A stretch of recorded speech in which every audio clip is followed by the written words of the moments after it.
Good morning, everybody. This is my last Sunday morning movie.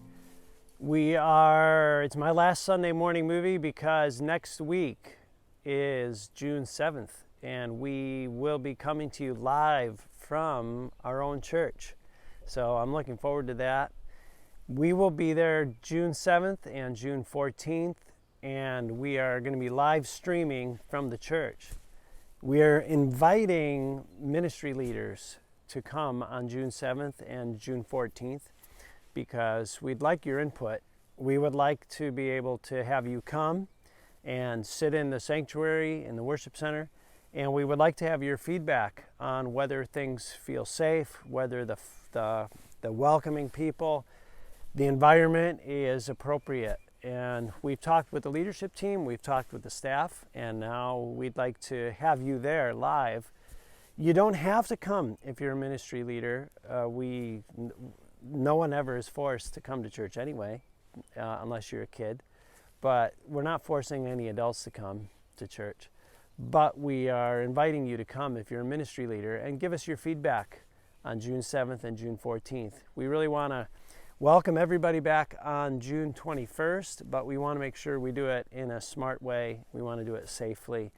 And most importantly, we want to work and build back and do everything we're doing in love. So that's why this is the last Sunday morning movie.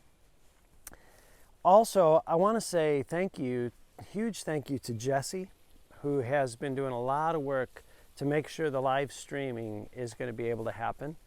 And he has also been helped a lot by John Musselman. Thank you, John. And Leonard, thank you, Leonard. And Derek Hall, thank you, Derek. And others as well.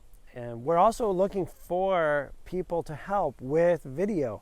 So if you love gear, if you love cameras, you like the idea of producing and filming and working with technology, please let us know, let Jesse know, let me know, let Megan know, because we really could use your help. So I'm glad you're here for the last Sunday morning movie. I want to go back to my early musician days. The first instrument I ever started with was organ. I took organ lessons when I was a kid.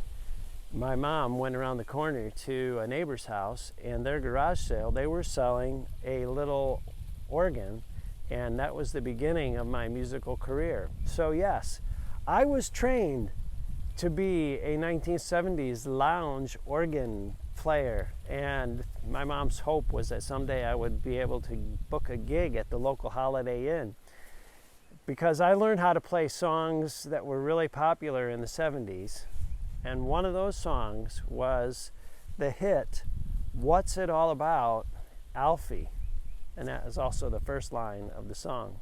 What's it all about, Alfie?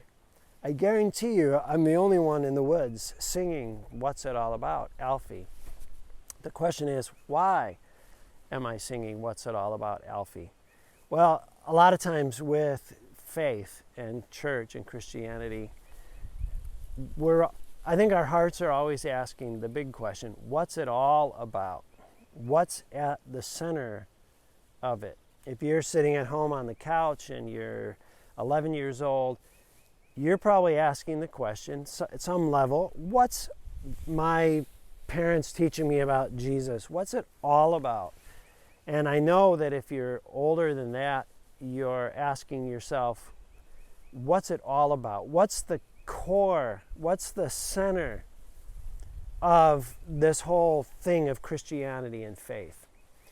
And the reason I started with the hit song, What's It All About, Alfie, is because in Ruth chapter 1, there's a stunning passage that speaks to the center of what it's all about, Alfie. So let me read these beautiful verses that are the center, the very core of the book of Ruth and the story of Ruth.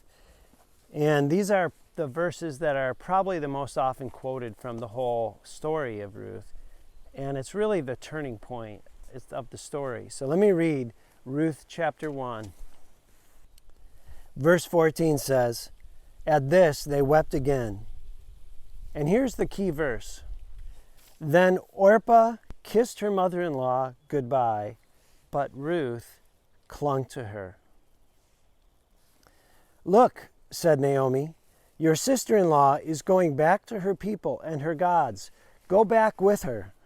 But Ruth replied, "Don't urge me to leave you or to turn back from you.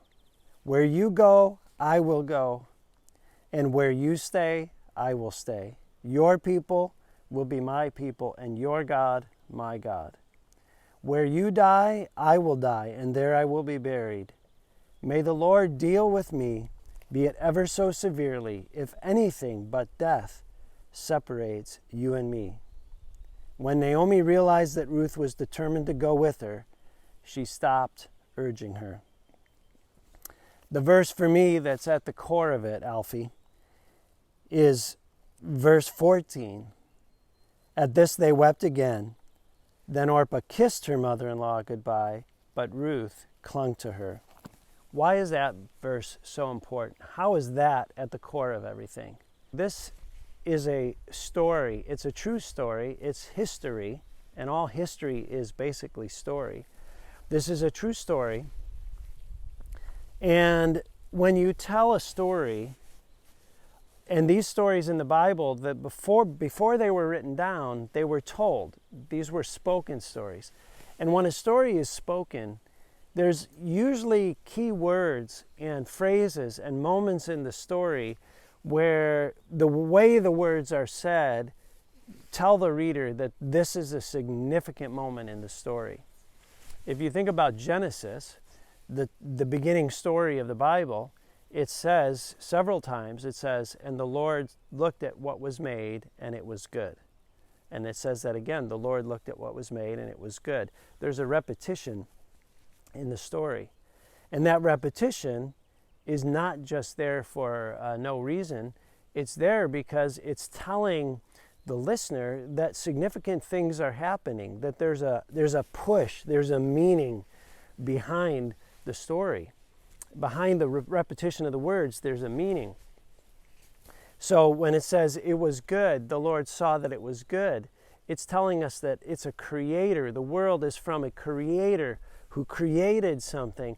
And as it was unveiling, he continually affirmed the work that he was creating. He continually said it was good and it pleased him. That's so significant for us because we tend to not feel good about ourselves, and we tend to feel the burden of our sinfulness and feel the burden of the world's brokenness. So to have a story at the beginning that says the Creator, as he created this world, especially us, he continually affirmed his goodness over and over again. So as an example, the repetition of the story is significant because it talks about the goodness of the Creator, the consistent goodness of the Creator. So let me bring it to the story of Ruth. In the story of Ruth, this line that we have in front of us is the critical decision point in the story. I can show that another way too. In stories, a lot of times it's brought to the decision point. You have A and B. You have two people who come to the same decision point. And when they get to that moment, they go separate ways. In the beginning of the Bible, you have Cain and Abel. Both of them offer sacrifices. One of them is acceptable. The other one is not acceptable. One goes one direction. One goes the other way. There's a breaking point, a decision point.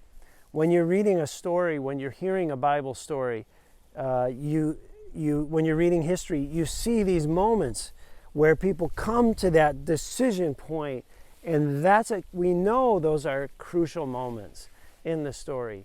Orpah and Ruth both come to the same decision point. They both come to the same decision point. And this verse is the critical verse that tells how they handle the situation, that tells where they go. Orpah kissed her mother-in-law and left. And then the key verse, but Ruth clung to her. I think this is a powerful moment in the story. And adding to the power is surround this whole thing with this important fact. There's no condemnation here for Orpah. Both women are set free, and they come freely to this decision point. They have the opportunity to freely choose what to do with their life. There's no condemnation. Orpah leaves, but she goes about her life. She leaves, but she's never told, we never read in the Bible about the badness of Orpah. Naomi sets both of these women free. She says, why don't you go back? What can I possibly give you? They both have a free decision to make. And to me, that's totally reminiscent of our situation with the gospel. God has given us a free moment to choose what we'll do with our lives. And Orpah kissed her and left. But what it says about Ruth is that she clung to her. So if you ask what's it all about at the center of the Christian faith? What's it all about in the center of our life? As good things happen and bad things happen, at the center of it is not so much what you know about God. It's not so much how much you have obeyed or performed for God. It's not about whether or not you have stayed within the boundaries of the way you thought faith was defined for you. The center of it is really going to be the clinging to God. We were created by God to stay with Him. The loyalty that it talked about last week in the Bible Project is a beautiful statement that Ruth makes. It says to Naomi, where you go, I will go. Your people will be my people. Your God will be my God. All of those things are beautiful and significant, but it comes from the fact that in her heart, at the core level, she had decided that she was going to cling and hold on to Naomi. And I look at that picture and I put it in the context of the whole Bible and say, this is really the bottom line, the core of what we were created to do. We were created to hold on to God no matter what, to cling to Him. The main point here is in the story, the way it's told, is that there's nothing wrong with kissing someone and having a love and a sorrow for someone and leaving. But when Ruth stays and clings to Naomi, this becomes the prophetic moment in the story of Ruth. And the reason I say it becomes prophetic is because at that moment, Ruth becomes a prototype of the best kind of spirituality in the Bible. She, in making her allegiance to Naomi, becomes an example. Ruth becomes an example for the rest of history of what it means to hold on to God no matter what. Now, I don't use the word prophetic lightly. We've seen in this story how Ruth, without any way that she could have known it, Ruth becomes the key to the story and the key to the birth of David the king. And David is the prototype of Jesus, who is the King of all kings. So we can see clearly that Ruth, at this moment, is in line to be a huge part of the whole story of salvation, God's Son coming to earth. Now that is a super significant moment, and that is prophetic. Ruth is not just performing some action outside somewhere. Orpah leaves the story, but Ruth stays and clings, and this clinging becomes a prophetic center of what it means to have a relationship with God. It means to cling to Him. Now you might say, where you're kind of stretching this a little bit. So let me show you another passage that where God prophetically speaks in Jeremiah about the importance and the centrality of us having an attitude and a heart to hang on to God no matter what. This is in Jeremiah 13. Jeremiah is probably the second most significant prophet in the Old Testament, maybe the third most. But when I think about prophetic books, I think about Isaiah being probably most prominent, and Jeremiah being the second most prominent. One of the things I like about Jeremiah's work and his prophecy in the book of Jeremiah is that a lot of Jeremiah's prophecies are actions. They're prophetic actions. God asks Jeremiah to do stuff, and the stuff he does becomes a prophetic picture of what God is doing. I love that because pictures speak so powerfully to me. And this is a prophetic picture in Jeremiah 13. This is what the Lord said to me. Go and buy a linen belt and put it around your waist, but do not let it touch water. So I bought a belt, as the Lord directed, and put it around my waist. Then the word of the Lord came to me a second time. Take the belt you bought and are wearing around your waist, and go now to PROPHETIC and hide it there in a crevice in the rocks. So I went and hid it at PROPHETIC as the Lord told me. Many days later, the Lord said to me, Go now to PROPHETIC and get the belt I told you to hide there. So I went to PROPHETIC and dug up the belt and took it from the place where I had hidden it. But now it was ruined and completely useless. Then the word of the Lord came to me. And now the Lord speaks over the prophetic picture. This is what the Lord says. In the same way that the belt is ruined, I will ruin the pride of Judah and the great pride of Jerusalem. These wicked people who refuse to listen to my words, who follow the stubbornness of their own hearts, and go after other gods to serve and worship them, they will be like this belt, completely useless. And here's the cling. Here's the prophetic core. Here's the heart of God for us.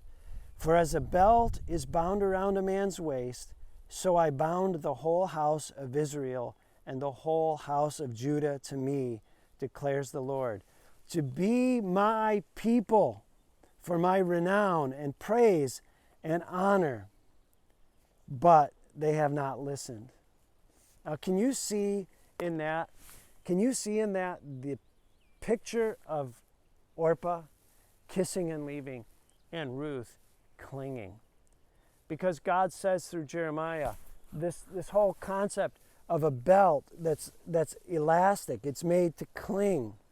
It's made to hold on. And that belt gets buried. God says, go bury it. And he buries it, and it's in the rocks, and it gets wet. And then God says, go get that belt and see if it's any good. And it's not any good because it doesn't cling anymore.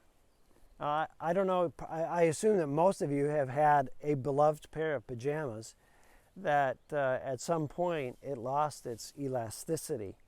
And they were your favorite pajamas, but you had to get rid of them because when you sat down, they were fine, but when you stood up, they stayed down because the waistband had lost all of its ability to cling. Pajama bottoms are made to cling to you.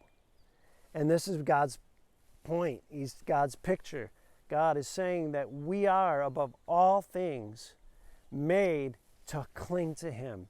So we see what Ruth is doing here. This holding on to Naomi really now becomes a prophetic center of what it means for us to live a Christian life. It means, above all things, to hold on to God. There's another passage where this comes to mind. This is in John chapter 6. Jesus has just finished giving a very difficult teaching about how his body is bread.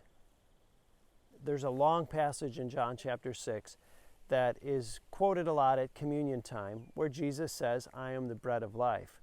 This teaching is very difficult for people to understand So it says a lot of people left. Jesus turns to Peter and says, do you want to leave also? And Peter says, where else would we go? You're the only one that has the words of life. Can you hear an echo in that? Of the same cry of God saying, hold on to me. Jesus actually turning to Peter and saying, are you going to go now too? You think about Orpah leaving, walking away to a different life, and Ruth clinging. And now Jesus looking at Peter and saying, are you going to hang on to me, or are you going to leave also? And Peter, faced with that same choice, he says, I'm hanging on. Where else would I go? He clings. I love the idea that what matters most to God is not so much whether I perform well, or whether we always come out on top, or whether we walk the path perfectly. I love the idea that what God really wants is us. That He wants a relationship. He wants us to be His people, like it said in Jeremiah. That He wanted us above all to just hold on to Him. Because holding on is not pretty. Holding on is not poetic. Holding on is not, you don't win a dance competition just by holding on to somebody. I can't dance, but I can hold on to people. And I love the idea that what matters most to God is that we hang on. But then I hear the voice come in that says, no, it's not really about hanging on. It's about doing things right, or getting the dance steps right. And someone shared with me 2 Corinthians, where the Apostle Paul is talking about what really matters to this church. And he says, I hope you'll put up with a little bit of my foolishness, but you are already doing that. And this is 2 Corinthians 11, verse 2. He says, I'm jealous for you with a godly jealousy. I'm jealous for you with a godly jealousy. I promised you to one husband, to Christ, so that I might present you as a pure virgin to Him. I'm jealous for you with a godly jealousy. I promised you to one husband, to Christ. When that verse was shared with me, it really put it in context. Paul strips away other things, and he says, my whole goal is that you would have a relationship with God so that God is your one thing. And in that one thing, I see that same theme of hanging on to God. Don't try to be perfect, but hang on to God. There's times when everything is going really good. There's times when life is so much fun that you're not even thinking about God. And then we can feel guilty that we should have been thinking about God instead of having fun. That's not healthy Christian living at all. God gives us good gifts. And the right thing to do is to enjoy those times. Ride that wave. When you have lots of fun, ride the wave. Surf the gifts that God has given you. But what I love about the clinging is that down at the bottom level, below all the great gifts that God gives, have that heart that stops for a minute and says, God, all these things are great. These things are awesome. But you're the rock solid life that gives all these gifts. You're the giver, and I'm holding on to you. And Lord, I thank you for these amazing gifts. I think when I was thinking about this earlier, I was thinking about an ice cream sundae. Ice cream sundae, you get that cherry on the top, and that cherry is really good. You eat it up, it's delicious. But then under the cherry, you have the whipped cream, and the whipped cream is really good. But the whipped cream is not very solid. The whipped cream is resting on the ice cream, and the ice cream is really good. Eat that up, delicious. But the ice cream is not super solid either. The ice cream is in a bowl, and the bowl is on a table, and the table is resting on the patio, and the patio is resting on the ground, and the ground is resting at some point on some solid rock. And the point I'm making is that all of these great gifts, the cherry, the whipped cream, the ice cream, the bowl, the yard, the patio, the ground, the rocks, all of these things are beautiful gifts. But at the center of it, what we see in Ruth's attitude, her prophetic action towards Naomi, is that she was clinging. And that's what we do behind it all, is we have that priority of God. All these great gifts come from you. These are gifts. You're the giver. That's when things are going great. When things are not going great, that's when we can also benefit and love God for the ability to cling to Him and hold on to Him. Someone shared with me the old quote that says, "You don't know that God is all you need until God is all you have." You don't know that God is all you need until God is all you have. Now, I was reading through the book of Ruth a while ago, right before Lisa had her surgery, and it was after she had had the diagnosis that the doctors had thought and told us that she had stage 3 kidney cancer.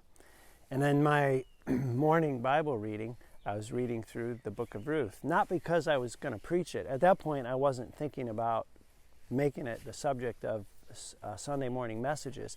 I was just reading it as my daily reading.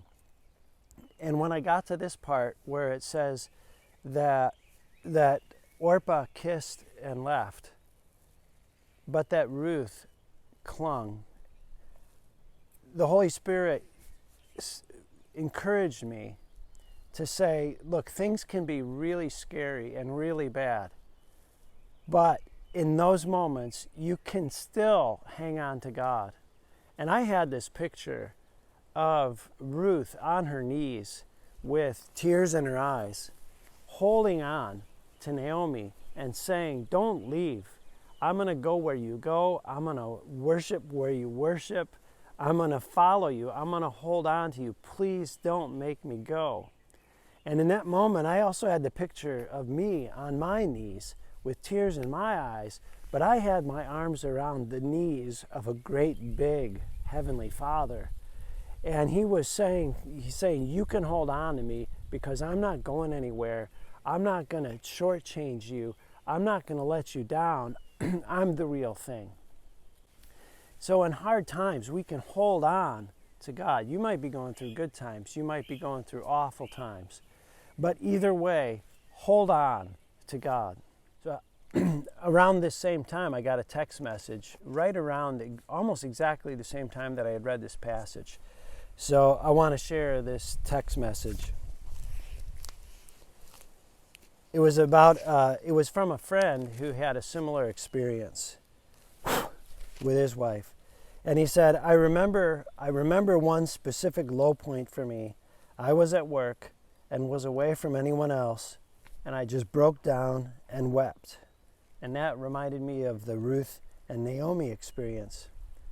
And he says, I spoke very freely to our Father, and I said, it's just that I'm not big enough for this, for crying out loud. It's just me. I'm not that big confident guy who can walk this path. I think that our dad knows that none of us are big enough. When I got that text message, it was very important, very significant for me, because I had just found that comfort of being able to cling on to God, even though I had no idea what was coming in our situation with Lisa and I. But it was reassuring to know that I could cling to God no matter what. And when I got that text message, I realized that here's another man who had been in a very similar circumstance, and he turned in the same low moment to find that he had a Father that he could hold on to. So whether you're going through good times or whether you're going through a difficult time, cling to God. And I just want to close with this, the last Sunday morning movie, and I want to close with this. whatever happens to us as a church, whatever happens to you in life, whatever your Christian faith ends up being shaped like, wherever you are, whoever you are, whether you think you're a Class A Christian or whether you think you're a lesser spotted variety of Christian, wherever you're at, the message is the same. We have a God who wants you to know Him and to be with Him. So wherever you are, whatever circumstances you're at, however you're feeling about yourself, let grace crack through. And when you come to God, hold on to Him and don't leave Him. Cling to Him. Hold on to God. So that's it for our Sunday morning movies. When we first started out, the first one was called Brown, and everything around me was brown. I'm sure you remember that award-winning film. But now it's great to be surrounded by green, and we're going back to church. I would ask you to pray, all of you, whoever watches this, say a quick prayer for Community Evangelical Free Church in Platteville. Pray that we would come back, and when we come back, we would come back with this heart at the core of holding on to God.